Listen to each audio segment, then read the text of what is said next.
Hi everyone, Steve Carp and Dave Schoen from the Review Journal here for the Golden Edge. Dave, quite a night here at T-Mobile.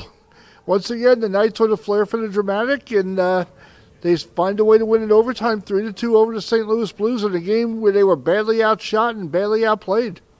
I think you said it right there, badly outshot, badly outplayed, and still find a way to win, which, I mean, how many times have we said that now? 7 games, at least 3 or 4 times, that, you know, a game that they probably shouldn't win, they figured out a way to get it done, kind of hang around, nick a goal, and, you know, win it in overtime. But obviously, you know, the big story tonight is the goaltending situation, and we'll see kind of how that goes, you know, going forward. What do you kind of foresee, I guess, for that situation? Well, for those of you who didn't see what happened, Malcolm Subban, who was starting in goal, of course, has been replacing Marc-Andre Fleury, the regular starter. He injured his right leg reaching across the crease to try to stop a shot.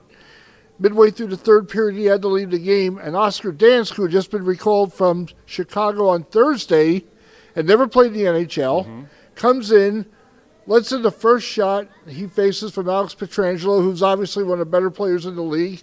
And then he settled down, and the next 10 shots he stopped, and including a really big save on Jaden Schwartz in overtime when Schwartz had him dead to rights from the high slot, and somehow Dansk came out, cut down the net, and made the stop, and that kind of led to our other hero, William Karlsson, who I don't think anybody had in the overtime pool to score the game winner. What did you think of Karlsson's play with Riley Smith teaming up on the game winner, Dave? You know, well, we were kind of talking earlier about Karlsson and kind of, you know, some of the little things that he does but hasn't jumped out on the score sheet. I thought what jumped out to me was just his hustle to get into the play. You know, obviously Riley Smith makes a great saucer pass over that stick, and it gets onto Karlsson. You know, he's able to bury it. But, you know, again, it's just kind of finding a way, and again, it's the depth. You know, it's not James Neal again. You know, obviously it's Riley Smith tonight, but, you know, Perron didn't contribute. They're finding guys, you know, up and down the lineup that are contributing and finding goals at the right time, which is a sign of a good team. This team is 6-1, and no team in the history of the NHL, we're talking 100 years, folks, has ever started their inaugural season this well. The Golden Knights are 6-1 and playing with a lot of confidence. Dave, how do you explain it? How do you explain 6-1? I honestly don't know. I think, you know, Gerard Gallant this morning made a comment about, you know, just kind of playing team hockey, and when they get away from that, they get into trouble.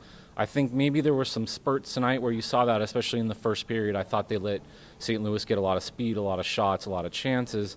You know, and then as the game went on, they kind of settled down and were able to kind of get into the flow and what we've seen from the Golden Knights, you know, the last few games. But as far as an explanation, don't have one.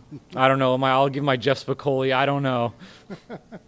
Riley Smith basically put it up, probably said it best when he said, you know what, we're lucky. And sometimes it's better to be lucky than good because St. Louis was the better team tonight.